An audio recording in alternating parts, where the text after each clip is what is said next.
మరి క్రీస్తును గురించిన సందేశం అనగా సువార్త అనగా మంచి మాటలు మనకు ఈ సాయంకాలం వేళ చాలా అవసరం.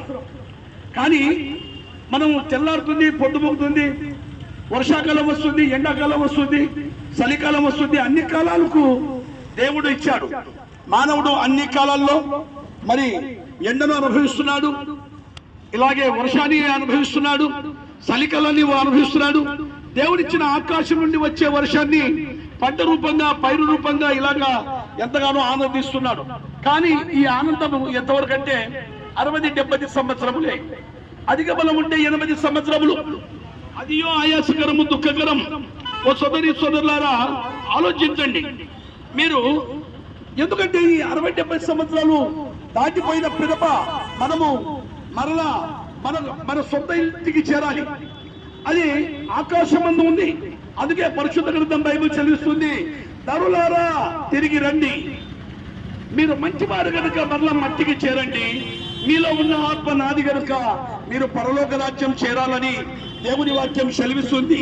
సోదరులారా, అందుకే ఎంత గొప్పవారైనా ప్రసంగి గ్రంథం 2వ అధ్యాయము మరి 7వ అధ్యాయము 2వ వచనములో మరణము అందరికీ వచ్చును అనగా రాజులైనా, గొప్పవారైనా, జ్ఞానులైనా, ధనికులైనా, పేదవారైనా, పిల్లలైనా, యవ్వనులైనా, వృద్ధులైనా తప్పక అందరూ మరణించవలసిందే. సంసారము ఖాయమా, చావు ఖాయం అంటే చావే ఖాయం. సంసారం ఇక్కడనే మిగిలిపోతుంది. మనం తెల్లారితే పొద్దుకుంటే చేస్తూనే ఉన్నాం.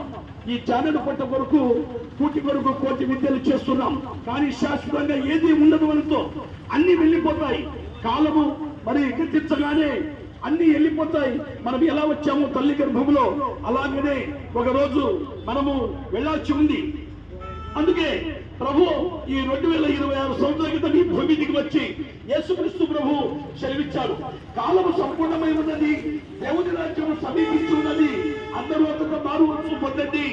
అందరూ అంతగా మారు మనసు అనేది చాలా అవసరమండి. మార్పు లేని మానవుడు ఈ భూమి మీద ఎంతో సంపాదిస్తున్నాడు, ఏదేదో చేస్తున్నాడు, తింటున్నాడు, తాగుతున్నాడు, ఇష్టానుసారమైన తన కష్టార్థమైన సొమ్ము తాను ఇష్టానుసారమైన వాటిని ఖర్చు పెడుతున్నాడు. కానీ శరీరము శాశ్వతమా? కాదండి. అందుకే పరిశుద్ధ గ్రంథం బైబిల్ చదివిస్తుంది, మరి ఆత్మయే జీవింపజేయుచున్నది, శరీరము కేవలం నిష్ప్రయోజనం. ఆత్మయే జీవింపజేయుచున్నది, శరీరము కేవలము నిష్ప్రయోజనము.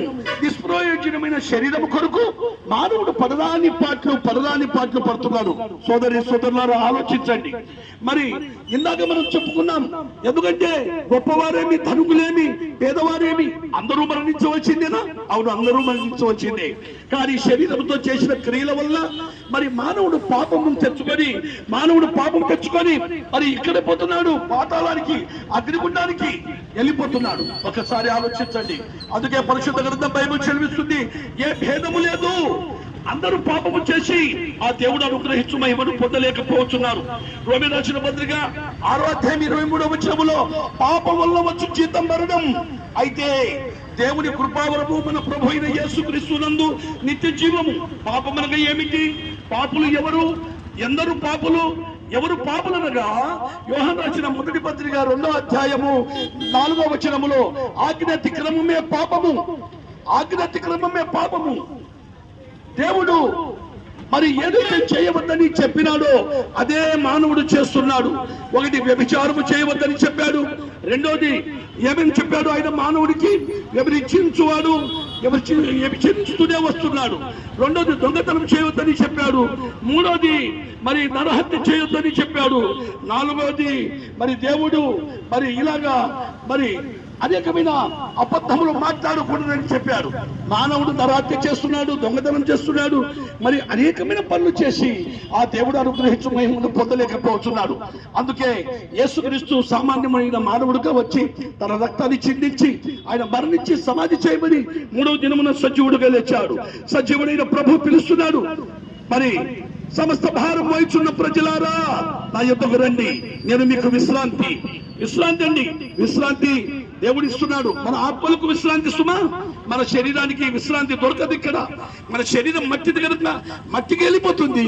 దేవుడిచ్చిన ఆత్మ దేవుడి రాజ్యానికి వెళ్ళకుండా నరకానికి అగ్నిగుండానికి జారిపోతుంది కనుక ప్రభువే ప్రేమించి మన తలంపు చేసిన పాపం వల్ల ఆయన శిరస్సు మీద ముళ్ళ కిరీటం, మన కాలు చేతులు చేసిన పాపం వల్ల ఆయన కాలు చేతుల్లో మేకులు, మన దేహమంతా చేసిన పాపం వల్ల ఆయన దేహమంతా ముళ్ళ కొల్ల చేత చీల్చబడింది. అలాగా దేవుడు మన కోసం తన యొక్క గొప్ప రక్తాన్ని కాల్చి ఆయన సమాధి చేయబడి 3వ దినము సజీవుడుగా లేచిన ప్రభు నిన్ను పిలుస్తున్నాడు.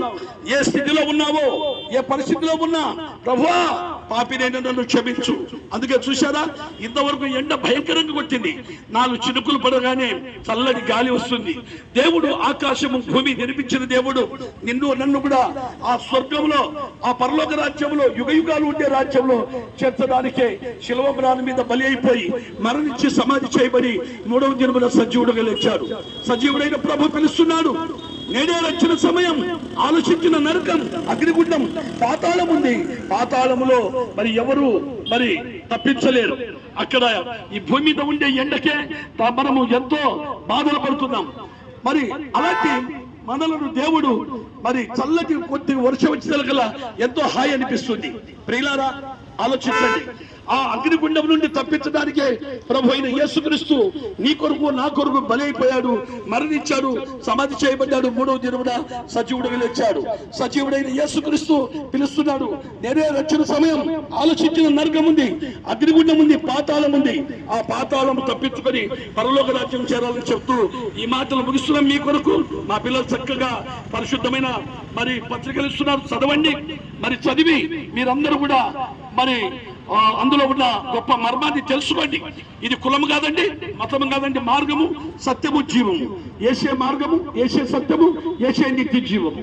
ఇలాంటి మంచి మార్గం చేత మీరందరూ పరలోక రాజ్యం చేయాలని చెప్తూ ఈ మాటలు ముగిస్తున్నాం. మీ కొరకు ప్రార్థన.